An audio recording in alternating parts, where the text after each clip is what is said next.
इस दुनिया में एक ऐसी भी कंट्री है जहाँ सच बोलना क्राइम है। हाँ, सच में। इस देश में इंटरनेट पर मूवीज देखना मना है, यानी आप मूवी देखते पकड़े गए तो आपको जेल भी हो जाएगी। और इस देश के लोगों को ये तक पता नहीं है कि इंडिया जैसा देश भी एग्जिस्ट करता है, यानी लोगों को ये भी नहीं पता है कि हमारे देश के अलावा और देश भी इस धरती पर है। इस कंट्री का नाम है नॉर्थ कोरिया।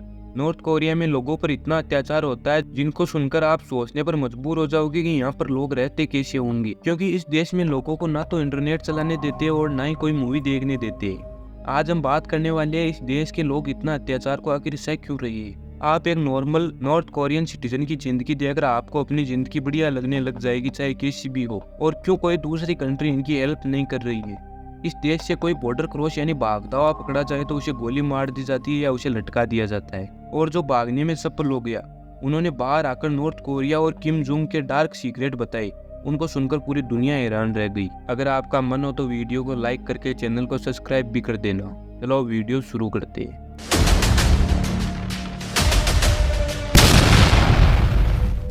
दुनिया के मैप पर एक छोटा सा देश, लेकिन इसका नाम सुनते ही लोगों के चेहरे उतर जाते हैं। North Korea. ये वही कंट्री है जिसके बारे में हम सिर्फ इतना जानते हैं, डेंजरस है, यहाँ डिक्टेटरशिप है, न्यूक्लियर बॉम्ब है। लेकिन सवाल ये है, क्या हम सच में नॉर्थ कोरिया को जानते हैं या फिर हमें जो बताया गया है हम उतना ही जानते हैं। नॉर्थ कोरिया दुनिया की सबसे क्लोज्ड कंट्रीज में से एक है। यहाँ ना तो किसी बाहर के लोगों की एंट्री होती है और ना ही अपने देश के लोगों को बाहर जाने देते हैं। और तो और नॉर्थ कोरिया में एक सिटी से दूसरी सिटी में जाना भी बहुत मुश्किल है, इतना मुश्किल जितना एक देश से दूसरे देश जाने में हो। हाँ, सच में अगर आपको एक सिटी से दूसरी सिटी में जाना हो तो बहुत पेपर वर्क करना पड़ता है। अब शुरू से समझते इस देश में इतनी तानाशाही गवर्नमेंट आई कहाँ से और क्यों। साल था 1945। सेकेंड वर्ल्ड वॉर खत्म हो चुकी थी। जापान जो कोरिया पर राज कर रहा था हार जाता है। पहले साउथ और नॉर्थ कोरिया एक ही था, कोरिया। लेकिन वॉर के बाद दुनिया दो पावर्स में बढ़ चुकी थी, अमेरिका और सोवियत यूनियन।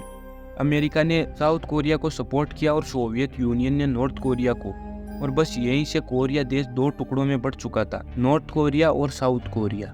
और पूरे कोरिया के बीच एक लाइन खींच दी गई। इस लाइन के ऊपर नॉर्थ कोरिया और नीचे साउथ कोरिया।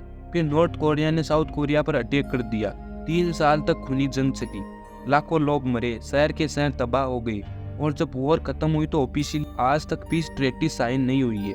मतलब टेक्निकली वॉर को ऐसे ही रोक दिया गया, कोई पेपर फॉर्मेलिटी नहीं हुई। यानी देखे तो नॉर्थ कोरिया और साउथ कोरिया आज भी वॉर में है। वॉर के बाद नॉर्थ कोरिया का लीडर बना किम सुंग। उसने धीरे धीरे डेमोक्रेसी हटा दी, ओपोजिशन खत्म कर दिया और खुद को हमेशा के लिए प्रेसिडेंट डिक्लेयर कर दिया। अब स्कूल में वही पढ़ाया जाने लगा जो किम सुंग चाहता। स्कूल में पढ़ाया जाने लगा किम सुंग गॉड जैसे लीडर है। किम सुंग ने नॉर्थ कोरिया को बचाया और फिर पावर आई किम सुंग के बाद किम जोंग इल और आज किम जोंग उन। पूरी कंट्री एक फैमिली के कंट्रोल में। यह नॉर्मल तानाशाही नहीं है, ये है family based political dictatorship. North Korea में जो भी तुम देखते हो, जो भी तुम सोचते हो, और सब कुछ गवर्नमेंट डिसाइड करती है। इस देश के टीवी और न्यूज में सिर्फ एक प्रकार का ही कंटेंट चलता है, लीडर की तारीफ, मिलिट्री पावर दिखाना, दुनिया को अपना एनिमी बताना। यहाँ पर ना तो कोई फॉरेन न्यूज चैनल चलता है और ना ही कोई सोशल मीडिया और इंटरनेट चलता है। नॉर्थ कोरिया के एजुकेशन सिस्टम में बच्चों को साइंस या मैथ से पहले ये सिखाया जाता है किम जोंग कैसे महान है और बाहर की दुनिया खराब। और पूरी दुनिया में सबसे बेस्ट कंट्री नॉर्थ कोरिया है। नॉर्थ कोरिया में अगर आप गवर्नमेंट के खिलाफ बोले और किसी दूसरे देश की मूवी देखी, साउथ कोरिया का गाना सुना तो सजा मिलती है तुम्हें, तुम्हारे पेरेंट्स और तुम्हारे बच्चे को। इसे कहते हैं 3 जनरेशन पनिशमेंट। सोचो, एक गलती और 3 पीढ़ियां बर्बाद। इसी डर की वजह से लोग गवर्नमेंट के खिलाफ सोचते तक नहीं है। अब आप सोच रहे होंगे कि नॉर्थ कोरिया इतना खराब है तो लोग इस देश को छोड़ क्यों नहीं देते। लोग लीगली तरीके से यानी वीजा लगवाकर देश से बाहर जा नहीं सकते, और अगर कोई इलीगली तरीके से बॉर्डर क्रॉस करता आर्मी को दिख गया तो उसे वहीं गोली मार दी जाती है। इसी डर से लोग भागते तक नहीं है।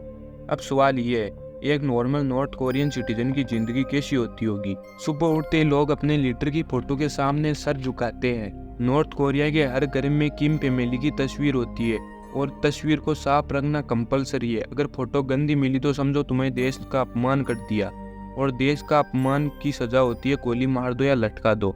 अब कहानी का सबसे पावरफुल हिस्सा शुरू होता है। कुछ लोग थे जो इस देश से भाग निकले, इन्हें कहते हैं नॉर्थ कोरियन डिफेक्टर्स। इन लोगों ने कहा हमें कभी पता ही नहीं था कि नॉर्थ कोरिया के बाहर भी कोई दुनिया है। एक डिफेक्टर ने बताया उसने पहली बार इलेक्ट्रिसिटी का कंसिस्टेंट साउथ कोरिया में देखा, पहली बार इंटरनेट देखी, पहली बार बिना डर के जीना सीखा। उनके लिए ये सब साइंस फिक्शन था। नॉर्थ कोरिया से भागना मतलब बॉर्डर पर शूट एट साइड ऑर्डर। तो लोग चाइना के थ्रू इलीगली ट्रेवल करते हैं, अगर पकड़े गए तो लेपर कैंप में भेज देते हैं। कुछ लोग तो रास्ते में ही मर जाते हैं और जो पकड़े जाते हैं उनके साथ जो होता है उसे सुनना भी मुश्किल है। अब आते हैं उस चीज़ पर जिस वजह से पूरी दुनिया नॉर्थ कोरिया से डरती है, न्यूक्लियर वेपन। नॉर्थ कोरिया बार बार मिसाइल टेस्ट करता है, टीवी पर दिखाया जाता है पावरफुल रॉकेट्स, लीडर का कॉन्फिडेंस पेस, वर्ल्ड को चैलेंज करता स्लोगन से। लेकिन सबको पता है कुछ मिसाइल रियल है तो कुछ प्रेशर बनाने के लिए, यानी फेंक। नॉर्थ कोरिया का लॉजिक सिंपल है, अगर हम कमज़ोर लगे तो दुनिया हमें मिटा देगी, इसलिए न्यूक्लियर पावर उनके लिए सिर्फ वेपन नहीं, सर्वाइवल टूल है। अब फिर से सवाल उठता है, अगर नॉर्थ कोरिया इतना डेंजरस है तो दुनिया कुछ करती क्यों नहीं है? जवाब सिंपल है, वॉर का मतलब लाखों लोगों की मौत, न्यूक्लियर अटैक का risk. South Korea, Japan, China सब खतरे में, इसलिए दुनिया सैंक्शन लगाती है, बात करती है, प्रेशर बनाती है, लेकिन डायरेक्ट अटैक कोई नहीं करता। क्योंकि अगर जंग हुई तो सिर्फ नॉर्थ कोरिया नहीं जलेगा, आधी दुनिया जलेगी। तो आज के लिए बस इतना ही, मिलते हैं किसी नेक्स्ट वीडियो में, तब तक के लिए बाय बाय।